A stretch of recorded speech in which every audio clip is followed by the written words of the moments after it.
Good morning, students. Today we'll discuss a very important topic of class 10 geography.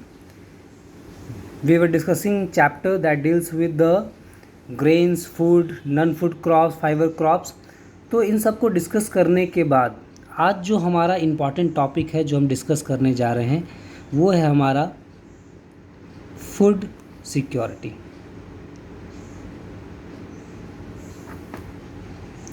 Food security एक बहुत ही important question है, क्योंकि आप देखोगे जो भी गवर्नमेंट अब आ रही हैं, जो भी गवर्नमेंट्स हैं, वो they are trying to ensure food security for all. Food security इसलिए इंपॉर्टेंट है क्योंकि India being a country of 135 crore people, हमारी पॉपुलेशन बहुत ही लार्ज है और इस पॉपुलेशन का एक बहुत बड़ा हिस्सा ऐसा है जो 2 स्क्वायर्स अ मील, जिसको दो टाइम का जो खाना होता है वो भी अवेलेबल नहीं है। लेकिन यहाँ पे कॉन्ट्रास्ट देखने को ये मिलता है कि अगर हम प्रोडक्शन की बात करें, अगर हम इंडिया में फूड ग्रेन्स की प्रोडक्शन की बात करें तो जो हमारे पास रिक्वायरमेंट है उससे 3 टाइम्स हम ज़्यादा प्रोड्यूस कर रहे हैं अभी। इट मीन्स अगर रिक्वायरमेंट 100 मिलियन टन्स की है तो हम लोग 300 मिलियन टन्स क्या कर रहे हैं, प्रोड्यूस कर रहे हैं। The real requirement in India is around 34 million tons and we are now producing almost 95 million tons annually.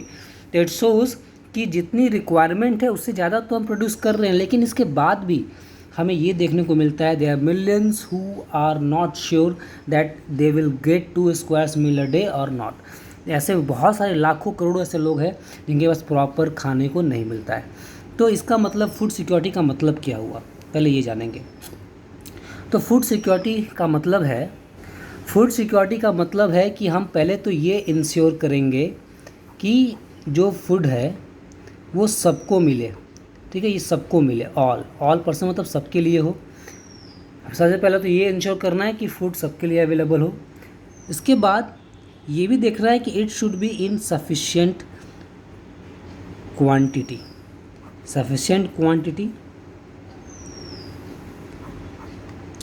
Plus sufficient quantity के बाद हमें इसकी क्वालिटी भी इंश्योर करनी है।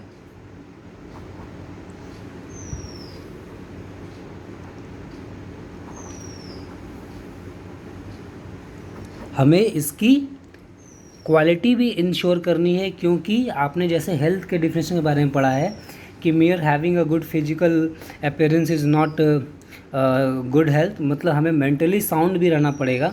उसी तरह से अगर हम फूड इंश्योर कर रहे हैं तो it should be in sufficient quantity plus it should be of good quality, so that nutritional value उनको मिल पाए और जो बच्चे हैं वो स्ट्रांग बन सके।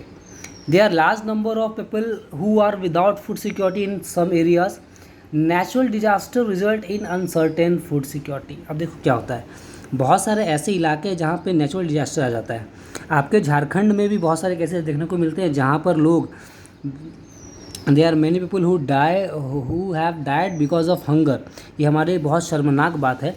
तो इसके बारे में एनसीईआरटी में तो पलामू का नाम भी लिखा हुआ था। तो इसलिए बहुत ज़रूरी है कि हम इंश्योर करें कि सबको फूड मिल सके। जब नेचुरल डिजास्टर किसी एरिया को हिट करता है, नेचुरल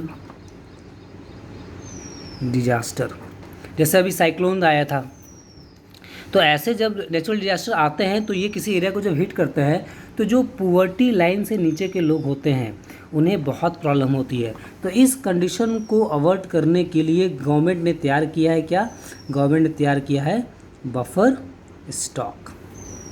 बफर स्टॉक क्या है, जिस तरह हम आपको याद होगा कि अपने घरों में जो पेरेंट्स होते हैं वो कुछ पैसा जमा करके रखते हैं बैंक्स में, LIC में, या कुछ भी करते हैं ताकि किसी भी एडवर्स कंडीशन में या ख़राब कंडीशन में या जब बहुत ज़्यादा पैसे की जरूरत पड़ जाए तो उसका हम इस्तेमाल कर सके। तो गवर्नमेंट क्या करती है, गवर्नमेंट को पता है कि हमारे प्रोडक्शन ऑलरेडी बहुत हाई है, तो इसका कुछ हिस्सा वो एज ए बफर स्टॉक, मतलब ऐसा स्टॉक जो ड्यूरिंग टाइम्स ऑफ नीड, कहीं पे मान लो नेचुरल डिजास्टर आ गया या कोई प्रॉब्लम हो गई, फेमिन आ गया, ड्रॉट आ गया, तो उन सब एरियाज़ में इसका इस्तेमाल कर सकते हैं। इसके लिए क्या करते हैं, इसके लिए वो PDS सिस्टम का भी इस्तेमाल करते हैं। आपने FCI का नाम सुना होगा, फूड कॉरपोरेशन ऑफ इंडिया। इसके थ्रू वो फार्मर्स से जो फूड ग्रेन्स होते हैं उनको वो प्रोक्योर करते हैं और उसको अपने गोडाउन्स में रखते हैं, उसके बाद इसको धीरे धीरे पीडीएस के थ्रू क्या करते हैं, उन गरीब लोगों तक पहुंचाने का काम करते हैं।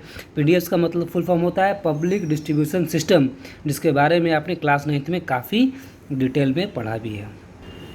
अगर पहला क्वेश्चन ये आ जाए कि व्हाट इज़ बफर स्टॉक, तो क्या बोलोगे आप? आपको बोलना होगा it is a stock which is created by the government, it procures food grains from farmers and then store them and supplies food grains through PDS when there is need. ठीक है, इसके बाद अगर क्वेश्चन ये आ जाए कि PDS क्या है, पीडीएस तो पब्लिक डिस्ट्रीब्यूशन सिस्टम आपको पता ही है, it provides food grains at subsidised prices. हाँ, इसमें आपको ये जानना है। इसमें जो फूड ग्रेन्स मिलते हैं उनका जो रेट होता है काफ़ी कम होता है, सब्सिडाइज्ड होता है, मतलब सब्सिडी देती है गवर्नमेंट। सब्सिडी देने का मतलब है कि गवर्नमेंट इसका जो खर्च होती है, इसका मैक्सिमम खर्च वो खुद वहन कर लेती है, ताकि गरीबों को जो बिलो पॉवर्टी लाइन है उनको एक बिल्कुल कम रेट पे ये इंश्योर वो कर पाए। आपने खुद देखा होगा कि आपके घरों के आसपास जो राशन शॉप होता है, जो डीलर्स होते हैं, वो क्या करते हैं, 2 रुपये 1 रुपये में चावल वगैरह सप्लाई करते हैं गरीबों को। तो ये गवर्नमेंट का बहुत ही एम्बिशियस प्रोजेक्ट है या स्कीम मान लो, लेकिन ये सिस्टम पूरी तरह से 100% एफिशिएंटली वर्क नहीं कर रहा है, क्योंकि बहुत सारे प्रॉब्लम्स फेस करना पड़ता है गरीबों को अभी भी। तो ये है फूड सिक्योरिटी। फूड सिक्योरिटी के बारे में आपको जानना इसलिए भी ज़रूरी है क्योंकि ये एक बहुत ही बर्निंग टॉपिक है। इसके बारे में जहाँ भी आप जाएंगे, किसी भी बड़े स्टेज पर या किसी बड़े एग्ज़ाम्स में, या फिर आपके नॉलेज पॉइंट ऑफ व्यू से और क्लास 10 के एग्जामिनेशन पॉइंट ऑफ व्यू से भी ये फूड सिक्योरिटी बहुत ही इंपॉर्टेंट है। So go through this, acquire some more knowledge about this and discuss it in the doubt class.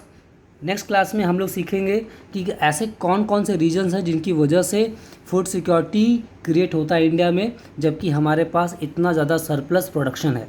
तो इस टॉपिक को भी डिस्कस करेंगे डाउट क्लास में। चलिए, थैंक यू।